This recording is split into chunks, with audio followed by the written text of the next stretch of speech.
You have 9 minutes. धन्यवाद सभापति महोदय। मैं आर्टिकल 114 के तहत पार्लियामेंट का जो फाइनेंशियल कंट्रोल रहता है सरकार के ऊपर, ये उसी का नतीजा है कि अप्रोप्रिएशन बिल लेके सरकार यहाँ पे आई। मैं ज़रूर ये बात कहूँगा कि जब फाइनेंशियल कंट्रोल है इस पार्लियामेंट का इस सरकार के ऊपर, तो कुछ बातें आपके ज़रिए सरकार को कहना चाहता हूँ। ये देश कृषि प्रधान देश है, उद्योग प्रधान देश नहीं है। आप जरूर बढ़ाइए, इंडस्ट्रीज को आगे बढ़ाइए, मैं इसका विरोधी नहीं हूं, पर आपकी प्रायोरिटी कृषि होनी चाहिए।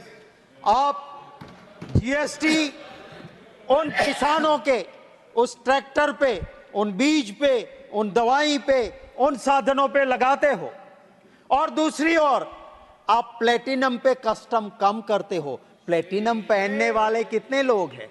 आप प्लास्टिक पे कस्टम बढ़ाते हो। अरे प्लास्टिक हर घर में हर हिंदुस्तानी यूज करता है। प्लेटिनम यूज करने वाले आपके चंद दोस्त हो सकते हैं, आम हिंदुस्तानी नहीं हो सकता है। मैं कहना चाहता हूं कि इस देश में हम रोजगार की चिंता करते हैं। मैंने सरकार को आगाह किया था कि सिंथेटिक डायमंड आ रहा है। गुजरात के उस सूरत में डायमंड पॉलिशिंग हो रही है। कितने युवाओं को रोजगार मिलता है। आप अगर चाइना के ऊपर कंट्रोल नहीं करोगे, आप सिंथेटिक डायमंड के ऊपर कंट्रोल नहीं रखोगे, वो बेरोजगार होगा। सूरत में डायमंड पॉलिशिंग करने वाला आज सुसाइड करने में मजबूर हो रहा है। सावन के महीने में वहां पे कारखाने बंद हो रहे हैं। सरकार की नीतियों की वजह से ये सब कुछ हो रहा है। नीतियों पे मैं चर्चा करता हूं क्योंकि मैं मेरी मर्यादा जानता हूं एप्रोप्रिएशन बिल पे बोलने की। पूरे एशिया में largest ship breaking yard Bhavnagar के अलंग में था। आज वो अलंग की हालत क्या करके रख दी है आपने। प्लॉट पड़े हैं, शिप वहां नहीं लग रहे हैं, वो आपकी नीति की वजह से है। बांग्लादेश में शिप ब्रेकिंग यार्ड चल रहा है, पाकिस्तान में चल रहा है, ताइवान में चल रहा है, और मेरे देश में गुजरात के उस अलंग में शिप ब्रेकिंग यार्ड क्यों नहीं चल रहा है? आपको थोड़ा सोचना होगा। मैं जरूर ये कहूंगा कि आप जब स्पोर्ट्स की बात करते हो, आप रमत की बात करते हो, आपकी नीति कैसी होनी चाहिए? आज पूरा देश फक्र के साथ सिर ऊंचा रखता है कि जिसको कोई नहीं हरा सकता था, उसको मेरे एक हिंदुस्तान की बेटी ने, विनेश फोगाट ने वहां पे जीत के दिया मेडल। आज उसकी हालत आपने क्या की थी? आपकी क्या नीति थी? वो बेटी जब न्याय मांग रही थी, पुरुष उसको घिसड़ के ले जा रहे थे। क्या ये आपकी नीतियां हैं रमत के लिए? मैं ये कहना चाहता हूं सभापति महोदय, जम्मू कश्मीर वो हमारी जान है।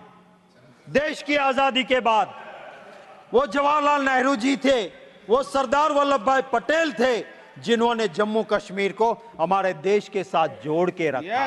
ये अटल बिहारी वाजपेयी जी को भी मैं याद करूंगा। वो अटल बिहारी वाजपेयी जी थे जिन्होंने कहा कि सिर्फ जम्मू कश्मीर की जमीन नहीं, वहां के लोगों का जमीर भी हमें जीतना होगा। वहां के लोगों के दिलों को जीतना होगा। आपने क्या कर दिया? उसका स्ट्रेट मिटा दिया आपने। आप कहते हो 370 निकाल के हमने शांति कर दी। कौन सी शांति की है? आज वहां जवान भी शहीद हो रहा है, आज सिविलियन भी वहां मर रहे हैं, और सबसे ज्यादा ये दिक्कतें जम्मू एंड कश्मीर में आ रही है। मैं वित्त मंत्री का जरूर आदर करता हूं। ये विदेश मंत्री जी भी यहां पर बैठे हैं, जहां तक मेरी जानकारी है दोनों ही, जिसकी मैं बहुत इज्जत करता हूं, ऐसी जवाहरलाल नेहरू यूनिवर्सिटी जेएनयू के पास आउट है, जिसको कुछ लोग गुंडों का अड्डा कहते हैं। मैं उनका सम्मान करता हूं कि वो जेएनयू जी। मैं ये भी कहना चाहता हूं कि आपका क्या काम होना चाहिए। ये देश जब आजाद हुआ, अंग्रेजों ने जितना जहर डालना था डाल के गए थे, भाषा के नाम पे, प्रांत के नाम पे, मजहब के नाम पे। और इस देश के अंदर सभापति महोदय एक सुई नहीं बनती थी, सुई हमें बाहर बनाने भेजना पड़ता था। इस देश के अंदर गेहूं अमेरिका से आते थे, लाल कलर के गेहूं, PL 480 इस देश को जहां सुई नहीं बनती थी वहां हवाई जहाज बनने लगे, IIM ITIs बने, जहां पे गेहूं बाहर से लाते थे वहां हरित क्रांति हुई, हम धन धान के भंडार बाहर भेजने लगे। ये वही सरकार आई जिसने ये नहीं कहा कि अंग्रेजों ने खड्डे खोड़े हैं मित्रों, मैं क्या कर सकता हूं, ये नहीं कहा। उन सरकारों ने काम किया और देश को आगे बढ़ाया। कभी ये नहीं कहा, कभी ये नहीं कोसते रहे कि पिछली अंग्रेजों ने ये किया वो किया, हम क्या करें। नहीं, करके दिखाया। आज की ये सरकार 10 साल खत्म होने के बाद भी गाली देते हैं पुरानी सरकारों को। आपने 10 साल में क्या किया वो तो बताइए। अरे आप पुरानी सरकार को गालियां देते हो, जहां अटल बिहारी वाजपेयी जी भी रहे, जहां चंद्रशेखर जी भी रहे और सरकारें भी रही, आपको उनकी अच्छी बातें दिखाई नहीं देती है। मैं ये जरूर कहूंगा कि आज आप जो GST का, कल ही मेरा क्वेश्चन था सभापति महोदय, GST में जितनी गड़बड़ियां हो रही है, आप टैक्स का नया स्ट्रक्चर लेके आते हो, पर पुराने स्ट्रक्चर में कौन चोरी कर रहा है इसको पकड़ने की आपकी अपनी काबिलियत होनी चाहिए। मैं सभापति महोदय, ये जो एप्रोप्रिएशन बिल में कोऑपरेटिव सोसाइटीज के लिए भी आज हम मंजूरी दे रहे हैं, कंसोलिडेटेड फंड में ले जा रहे हैं। जिस सरकार में पहले एग्रीकल्चर एंड कोऑपरेटिव साथ था, वो एक दूसरे को कॉम्प्लीमेंट करते हैं, कॉम्पीट नहीं करते हैं।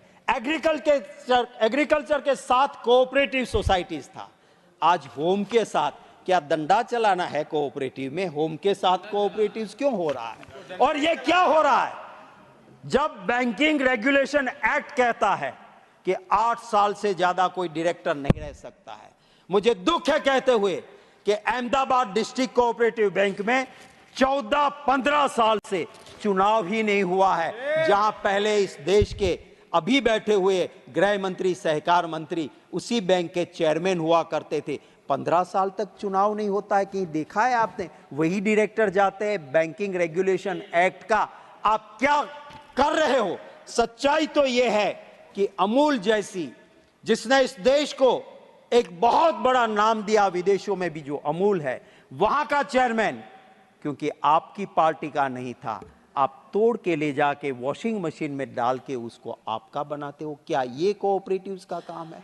कोऑपरेटिव सोसाइटी का क्या ये काम है? शर्मनाक। क्या ये काम है कि आप मैंडेट दोगे पार्टी का? अरे कोऑपरेटिव सोसाइटीज में कभी भी सभापति महोदय राजनीति नहीं आती थी। राजनीति से ऊपर उठ के सब साथ मिलके काम करते थे। सभापति महोदय, इसी एप्रोप्रिएशन बिल में हम डिफेंस को पैसे दे रहे हैं, मुझे खुशी है। ये जय जवान जय किसान जय पहलवान वाला देश है। मैं कंक्लूड कर रहा हूं सर, नीति आपकी ऐसी होनी चाहिए कि जो जवान आपके वहां भर्ती होता है देशभक्ति के लिए आता है। हम चैन की नींद सोते हैं तो उन जवानों की वजह से सोते हैं। और वहां पे अगर आप अग्निवीर जैसी स्कीम लेके आओगे तो इस देश की सुरक्षा का क्या होगा? इसी चिंता के साथ मैं आपका दिल से धन्यवाद करते हुए मेरी बात खत्म करता हूं।